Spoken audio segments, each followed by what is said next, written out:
Bonjour à tous. Aujourd'hui, nous allons parler dans un même et seul sujet d'agriculture, de smart city, de commerce de proximité, tout ça réuni dans un seul et même quartier-village, Beaucanor.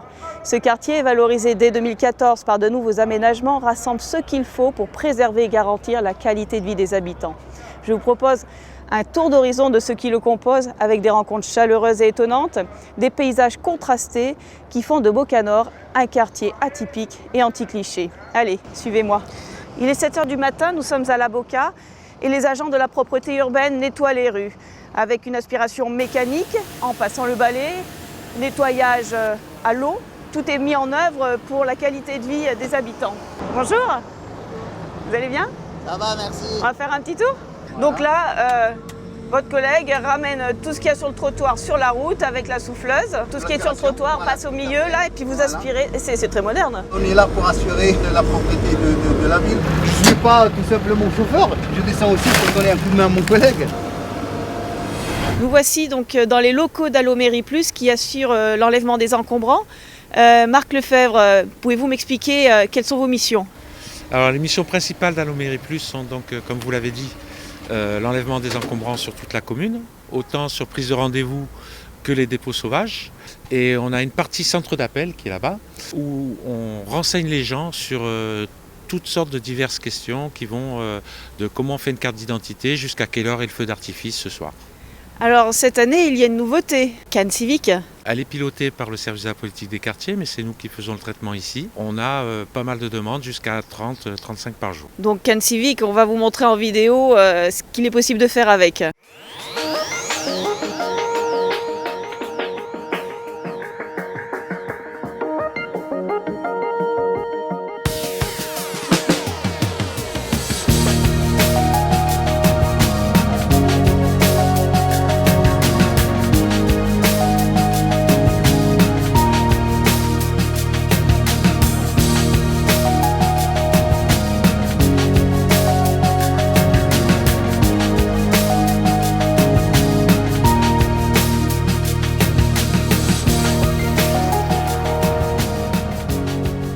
Alors, vous êtes Papy Trafic. Absolument. En quoi consiste votre rôle? Consiste surtout à faire traverser les parents avec les enfants. Je suis accompagné tous les jours d'un policier municipal. Qui est juste là.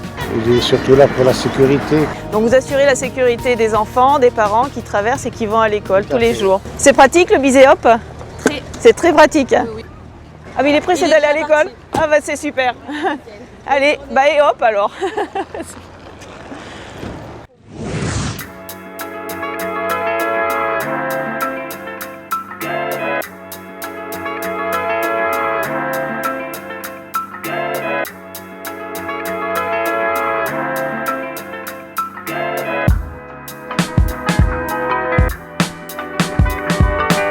Kevin Basilien, vous avez une chance inouïe de travailler dans cette école. Oui, tout à fait. Donc, c'est une école que j'ai eu la chance de diriger donc, depuis 4 ans et ça fait donc 3 ans qu'on est sur les nouveaux locaux. Donc une école toute neuve, très fonctionnelle avec beaucoup de mobilier adapté, tout est neuf, tout est de qualité, l'équipement informatique et surtout une école avec voilà, des plantations, un impact aussi écologique avec les panneaux photovoltaïques là, que vous voyez là-haut. Avec, dans le cadre de l'agenda 21, là, on peut voir en fait la production d'électricité de l'école. Les parents peuvent la voir aussi affichée à l'extérieur de l'école. Donc vraiment c'est un vrai bonheur de travailler ici. Et c'est des conditions d'accueil vraiment optimales pour les enfants et aussi pour les enseignants. On va aller voir dans une classe comment ça se passe. Et on ira aussi manger à la cantine où on sert effectivement des produits frais. En circuit court puisqu'ils sont cultivés, les légumes, à quelques pas d'ici. Faire comprendre aux élèves de l'importance de ne pas gaspiller. Après c'est une cantine sous forme de self. Écoutez, je vous remercie, on va aller voir ça, on va voir les enfants et puis on va aller voir la cantine. D'accord. Merci. Nous arrivons dans la cantine de l'école élémentaire où les enfants sont sensibilisés au tri des déchets et aussi à la lutte contre le gaspillage alimentaire.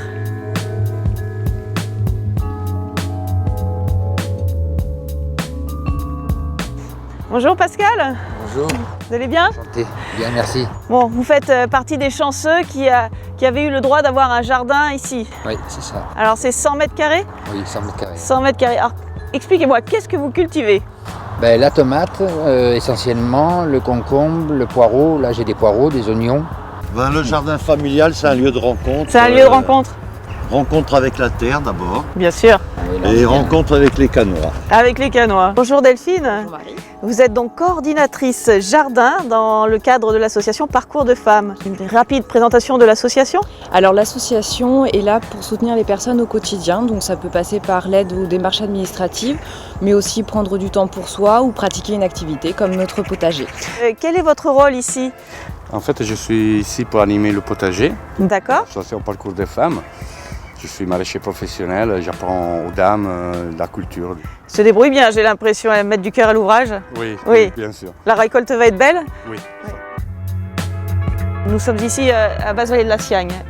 Pascal, tu vas m'expliquer un petit peu ce projet en général, tu le connais par cœur. Voilà, un projet magnifique parce qu'il faut se souvenir déjà de l'historique. Ici, c'était Desremblais, c'était une zone de non-droit, il y avait même une jungle, alors qu'elle avait quand même une vocation agricole. Et puis aujourd'hui, ici, vous êtes sur les chemins piétonniers, puisque évidemment, le but étant de relier tous les espaces sportifs, le Contrapeur, le Tennis Club Garden qui sont là-bas, plus ce magnifique grand pré qui sera une zone de pique-nique et j'espère pouvoir lancer dès l'an prochain un dimanche à la campagne qui sera vraiment une journée magnifique avec tous les producteurs locaux et puis les gens qui viendront pique-niquer, la nappe par terre, etc. et créer vraiment cet événement.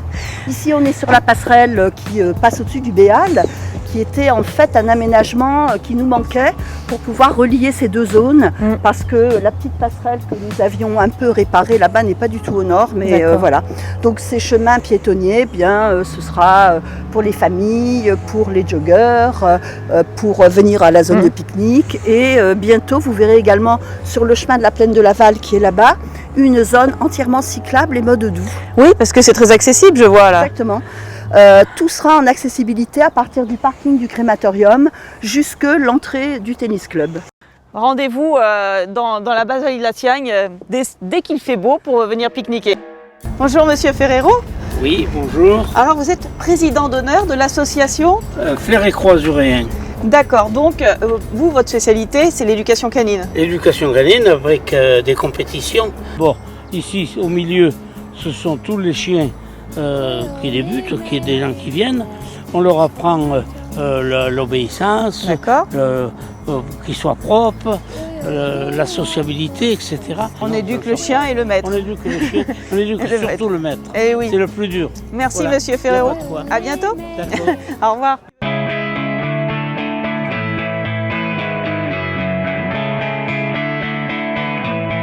Il faut y aller.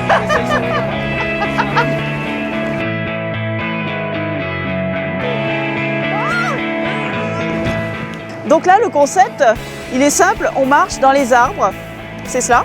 Alors, c'est exactement ça, c'est une randonnée aérienne qui est vraiment ouverte à tout le monde puisque ça ne nécessite pas d'avoir des compétences sportives particulières. On touche une population qui n'est pas nécessairement sportive, qui n'est pas nécessairement équipée pour pratiquer l'activité sportive. Donc on a conçu et imaginé notre site, le Contrapeur, pour pouvoir accueillir tout type de public. Les cimetières de la Badie 1 et la Badie 2 ont vu leur accès facilité par la création de zones bleues et de parking, tout proche du crématorium, afin que les familles puissent s'y recueillir.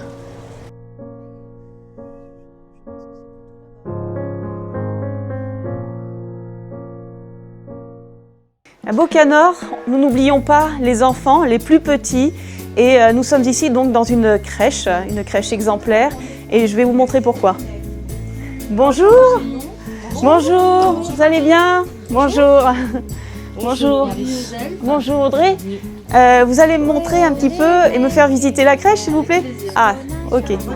Merci, à tout de suite, merci. Ici c'est drôlement sympa parce que de l'extérieur on n'imagine pas qu'ici c'est aussi un cocon Tout à fait, on a la chance d'avoir un jardin qui est complètement clos et avec un potager qui est très bien entretenu par une professionnelle de la crèche. Alors combien d'enfants vous accueillez tous les jours? On est une structure de 80 enfants. 80 enfants multi-accueil, donc en halte garderie et en crèche pour les parents qui travaillent. D'accord, donc la crèche c'est sur toute la journée, la halte garderie c'est la demi-journée, c'est ça? 8h30, midi et demi, 13h30, 17h30.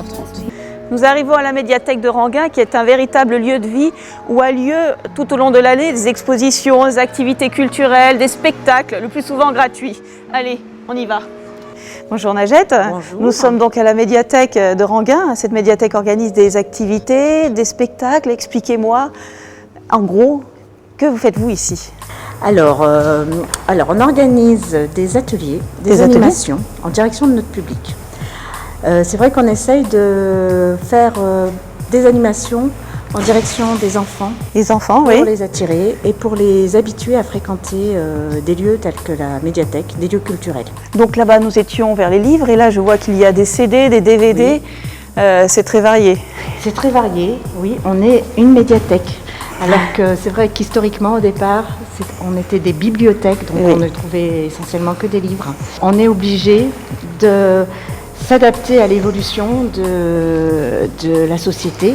Bien sûr. Maintenant, dans les médiathèques, on ne propose pas que des CD et des DVD, mais en plus des jeux vidéo. Beaucoup de médiathèques travaillent sur le jeu vidéo, essayent de s'adapter à l'évolution de la société. Oui, voilà. Il y a même des ateliers pour apprendre à utiliser Internet, à utiliser les tablettes numériques. Mais écoutez, je vous remercie. Moi, je vais emprunter un livre.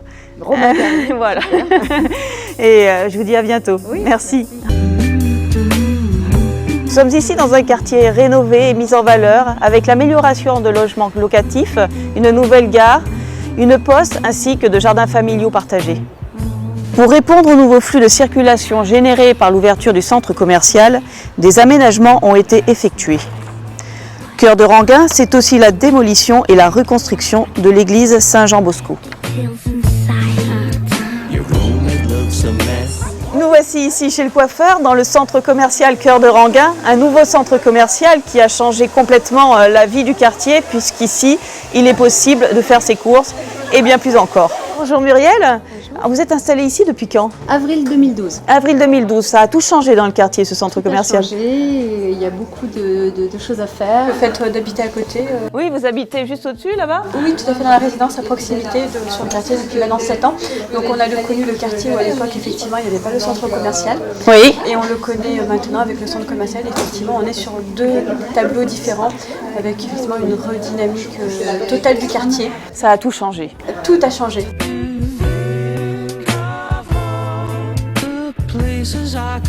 Tout changé ce centre commercial? Ah oui, beaucoup, ça redynamise le quartier. Oui, voilà. Donc la clientèle est au rendez-vous. Oui. En plus, on peut se garer facilement. Ah oui, le parking 400 places, voilà, donc nickel. Et ça amène aussi beaucoup de monde de l'extérieur. Dans le quartier de Beaucanor, les sports n'ont pas été oubliés. C'est ainsi qu'on peut pratiquer de la pelote basque, du tennis, du judo et aussi de la boxe.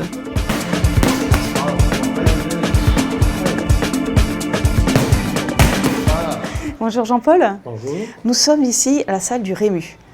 Que fait-on? Que propose-t-on? À la salle Rému. Oui. Donc à la salle Rému, on propose des films pour les gens du territoire du quartier, mais pas que du quartier, des cinémas, quoi. Oui.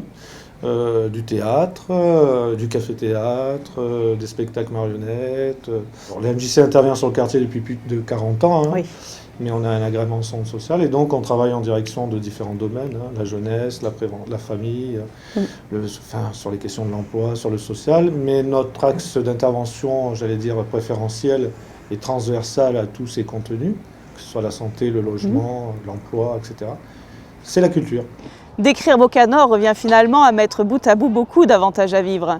En effet, ce quartier détient le plus gros potentiel de développement pour accueillir toujours plus de jardins partagés, d'activités culturelles, de commerces de proximité, pour ne pas oublier ce qui compose les visages de Cannes, les petits et les grands.